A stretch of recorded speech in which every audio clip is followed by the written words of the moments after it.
on a Friday the 13th in May 1993. My wife April and I took our RV to Grand Teton National Park in Wyoming, planning a peaceful retreat filled with hiking and photography. We valued every journey deeply, as our demanding work schedules seldom allowed for lengthy adventures like these. Typically, we traveled with our young ones, but them being old enough now, we trusted them home for a week alone. That night, we were running late to the resort we booked to stay, set back by terrible fog-filled weather and a couple wrong turns. April had already dozed off, and I was too, beginning to feel sleepy as the endless trees flew by on the dark, secluded road. Continuing on, I noticed a small dirt road that didn't seem to be private property. Exhausted as I was, I turned onto it, searching for a clearing where we could park. The rough and bumpy dirt road leading further into the woods roused April from her sleep as I drove on, explaining my need to rest. As we moved slowly through the dense fog along the shadowy, narrow path, we eventually encountered a small clearing that was just suitable enough for stopping overnight. Getting out to take a peek around, I couldn't help but feel pretty spooked out by the quiet, misty surroundings. But while scanning the area, the silence was quickly broken by some distant coyotes, adding to the creepy atmosphere. Joining me outside, April also noted the eeriness of the fog-enshrouded forest. April then drew my attention to something incredibly unsettling. Large, mysterious animal footprints. Unable to identify the creature, I assumed they were likely from a bear considering their size. Moments later, we heard sounds from within the forest that drew our focus, my mind immediately jumping to the animal that fits those prints. We remained frozen, scanning the area while the soft crunch of breaking branches in the near distance carried on. We exchanged smiles, trying to make light of the creepy situation, until a menacing growl echoed from the trees, startling us, prompting to quickly get inside the RV. "What the heck was that?" April asked nervously. I glanced out through the RV's compact windows, searching for any signs of disturbance. It could be a bear, I still reasoned, knowing they're fairly common in Wyoming. Then my heart plummeted, feeling the hairs on my neck stand on end as a large creature swiftly darted from one side of the RV to the back, followed by a loud thud as if it had struck the vehicle, causing the entire RV to shake. This thing, whatever it is, must be massive, I thought. I quickly grabbed the rifle I had stored under our bed, while April, shaking nervously, tried to assist. Gripped by panic, I quickly armed and loaded the rifle, anxiously poised to defend us against whatever was outside. But after several moments of tense silence and our fearful quick breathing, it seemed the creature had possibly retreated. April and I cautiously moved from one window to another, peering outside. "Should we leave?" April questioned, glancing back at me. But just as she spoke, my breath caught in my throat as a terrifying face appeared right outside, just behind her. "April, get back!" I yelled as the creature smashed through the window with its arm, trying to snatch April as she quickly ran towards me. I pointed my rifle at the window where the hideous creature was attempting to break through. It was unlike anything I had ever encountered, its grotesque form resembling a nightmarish abomination. As it clawed frantically, trying to grasp anything it could, I pulled the trigger. The loud blast echoed, making my ears ring, but ultimately driving the creature away. Immediately after the gunshot, a deep silence settled over the night. I couldn't tell if it was because the blast had deafened me temporarily or if it had sent all the surrounding animals and critters into hiding. April, now crying, pleaded with me to leave immediately. Without hesitation, I rushed to the driver's seat, turned the ignition, and sped away. As we made our escape, the shriek of the creature echoed ominously through the dark trees, reminding us of the nightmare we had just barely escaped. We eventually got enough distance and we were able to calm down, and making it the rest of the way to the campgrounds was no issue, as I was wired from that terrifying experience.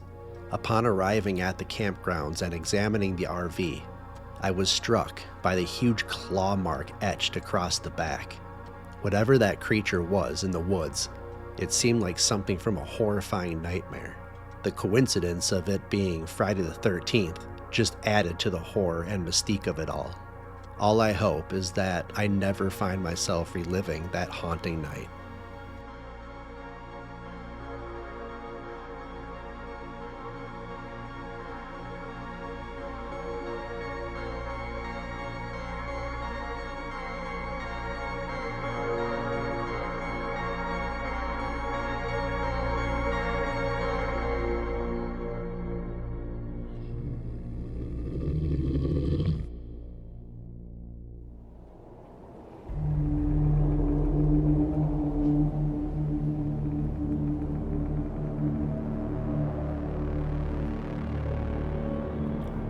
Florida Everglades, a vast and isolated expanse where the swamp stretches endlessly under a canopy of dense trees.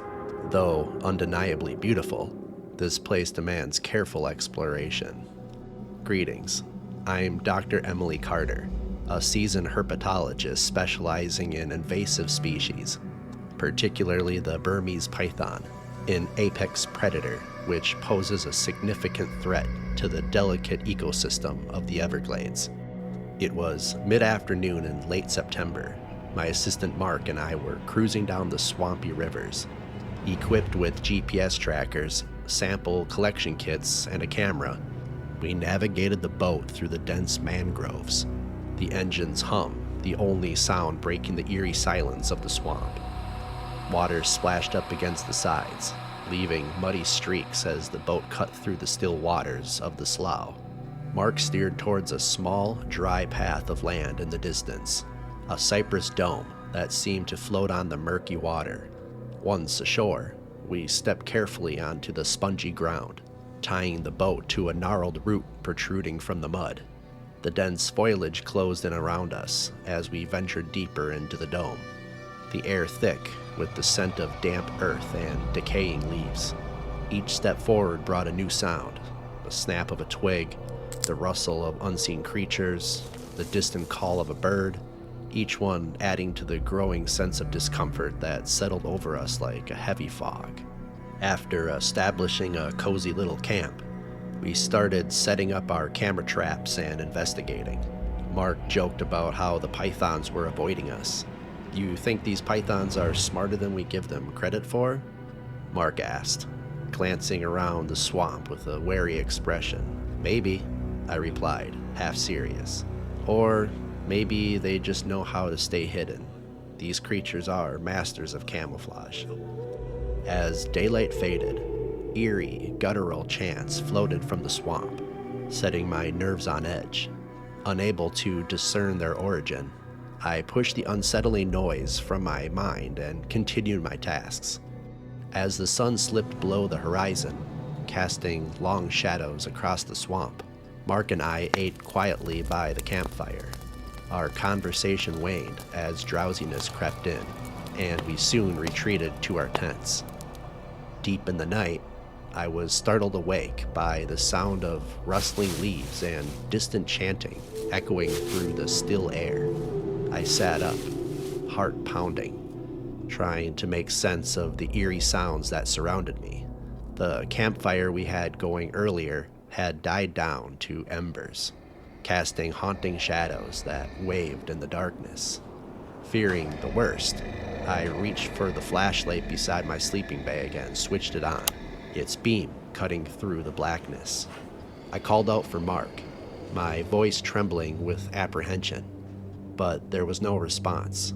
I listened intently, my senses on high alert, eventually exiting the tent, trying to locate the source of the strange noises.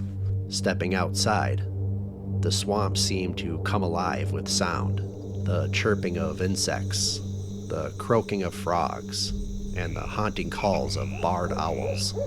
But beneath it all was the unsettling sound of chanting, low and deep-toned, Mark was nowhere nearby, his tent open and vacant. With flashlight in hand, I ventured into the darkness, my boots sinking into the soft, damp ground. Following the sound and weaving through the dense foliage, my heart raced with each step. The chanting grew louder, more distinct, leading me deeper into the swamp. Finally, I reached a clearing where the source of the noise became clear. There, illuminated by the moonlight filtering through the canopy above, I saw a group of shadowy figures, clad in tattered robes, dancing and chanting around a large, smoldering fire.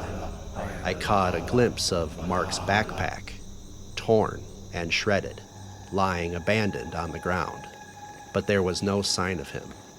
Panic rising in my chest, I backed away slowly, careful not to attract the attention of the chanting figures. As I turned to flee back to camp, I tripped over a branch, the sound echoing through the clearing like a gunshot. The chanting stopped abruptly, and the figures turned towards me, their faces obscured by the shadows of the night. As I struggled to my feet, I caught a glimpse of their faces in the quivering firelight. Their features were distorted, their skin pallid and stretched tight over their bones. Their eyes glowed with an unnatural light, and their mouths twisted into cruel, inhuman grins. With a sinking feeling in the pit of my stomach, I realized that these were not ordinary people. Their limbs were too long, their movements too fluid. They seemed to flicker and shimmer in the firelight, as if they were not entirely solid. As they advanced towards me, their hands outstretched, I felt a wave of terror wash over me. Scrambling backwards, my mind reeled with fear. My breath came in ragged huffing as I fled into the darkness. I could feel their presence behind, their unnatural forms moving swiftly and silently through the underbrush. Nearing the edge of the swamp, I pushed myself harder, ignoring the unearthly creatures echoing behind as I focused on the faint outline of the boat ahead. Finally, I reached the safety of the boat and scrambled aboard. I wasted no time in starting the engine and setting off into the swamp, putting as much distance between me and the creatures as possible. As I guided the boat through the dark waters, the sounds of my pursuers faded in the distance. My heart continued to race in my chest, and adrenaline coursed through my veins. Eventually, a sense of relief enveloped me, knowing I had narrowly escaped the nightmare. I returned to civilization, shaken but alive, with an unbelievable story. The disappearance of my assistant Mark haunts me, but the terror of that night prevents me from returning to the Everglades. Despite my attempts to uncover the truth from afar, the mystery remains unsolved. I am left to wonder if some secrets are better left undisturbed.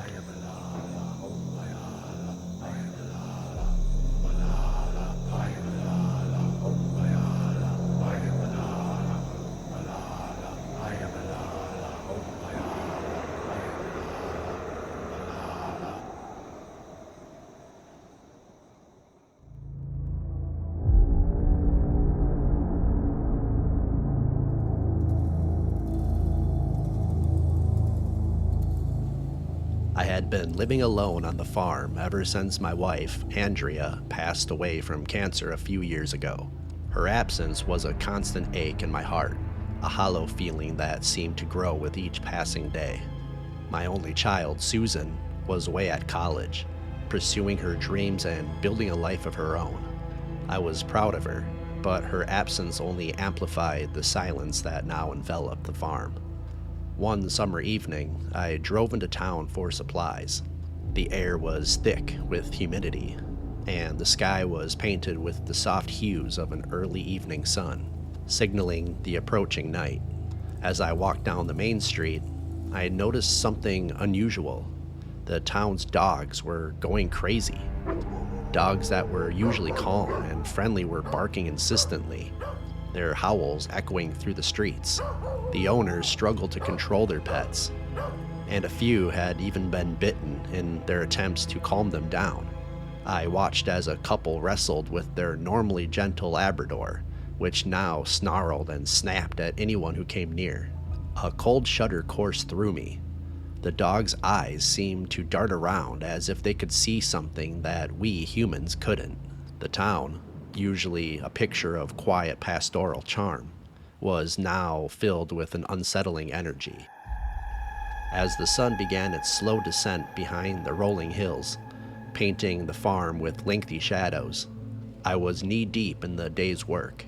I had been fixing a section of the fence that had been damaged by a recent storm, the tools clinging in my hands as I worked. Suddenly, Rusty, my loyal old hound, started barking furiously, his normally gentle demeanor replaced by a sense of agitation. I looked up, wiping sweat from my brow, and followed his gaze. At first, I couldn't see anything out of the ordinary, just the vast expanse of the South Dakota sky turning shades of orange and pink. But then, I saw it. Something large and dark, moving swiftly across the sky. I felt the shock of alarm as I tried to make out what it was, but the light was fading fast, and soon it disappeared into the gathering darkness. After a simple dinner and a long day's work, I settled in front of the TV, letting the moving images blend into my thoughts. The day's fatigue began to catch up with me, and I felt myself drifting off, the drone of the TV lulling me into a half-sleep. But then, I heard Rusty again, barking furiously. At first, I tried to ignore it, chalking it up to some nocturnal critter wandering too close to the farm. But Rusty's barks grew louder and more aggressive, piercing through the quiet night. I sighed and pushed myself up from the worn-out armchair, slipping on my boots and stepping outside. The night air was cool against my skin, and I looked up, expecting to see a coyote or a stray dog causing the commotion. Instead, my gaze was met with the sight of a blood moon, casting an eerie red glow over the farm. I called out to Rusty, trying to calm him down. "Good boy, Rusty," I said, my voice wavering slightly. Rusty obeyed, but his sight was fixed on the barn house, his body tense. I followed his sights and felt my blood run cold. Perched on top of the barn house was a dark silhouette, unmistakably human, but impossibly tall and thin. The figure seemed to blend with the shadows, but its presence was undeniable. As I stared, it seemed to shift, its form flickering like a mirage, until it faded away entirely, leaving only the unnerving feeling of being watched. I hurried back into the house, my heart pounding in my chest. I grabbed my rifle from the closet, a growing tension building within me. As I stepped back outside, I made sure to keep Rusty close, holding him on a leash as we made our way towards the barn.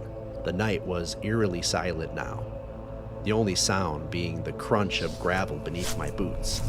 I scanned the area around the barn, my grip tightening on the rifle. The figure was nowhere to be seen, but I couldn't shake the feeling that we were being watched.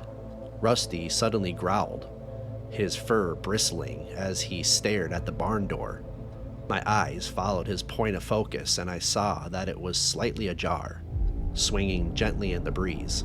The darkness beyond the door seemed impenetrable, a black void that swallowed the blood-red moonlight. I approached cautiously, my senses on high alert. As I pushed the door open, a wave of musty air hit me, accompanied by a faint rustling sound from inside. I flicked on my flashlight, the beam cutting through the darkness. I felt a cold shiver of fear as I looked at what lay ahead. There, in the corner of the barn, stood the figure. It was tall and thin, its silhouette blending with the shadows. Its eyes glowed with a malevolent red light, reflecting the beam of the flashlight. But what truly set it apart were its wings. They were large and black, resembling those of a raven. They twitched slightly, as if ready to take flight, and I could see the feathers ruffle in the dim light. I raised my rifle, my hands trembling. The sight before me was like something out of a nightmare, and I knew whatever this creature was not of this world. "Who are you?" I demanded, my voice shaky but firm. It didn't answer, just continued to stare at me with these red glowing eyes. I took a step forward, my finger tightening on the trigger, but then, with a sudden, deliberate movement, the thing unfurled with its wings and launched itself into the air. Its wings beat with a thunderous sound, stirring up a whirlwind of dust and hay. As it ascended, it turned to look at me, its eyes gleaming with an otherworldly light, before disappearing into the night sky with a mocking screech. Reacting on instinct, I raised my rifle and fired, the shot echoing through the stillness of the night. The bullet whizzed past where the creature had been moments before, striking the wooden beam of the barn with a loud thud. Rusty barked furiously, his hackles raised as he stared up at the now empty sky, a low growl rumbling in his throat. I stood there for a moment, my heart pounding in my chest, the weight of what had just happened sinking in. Whatever this thing was dangerous.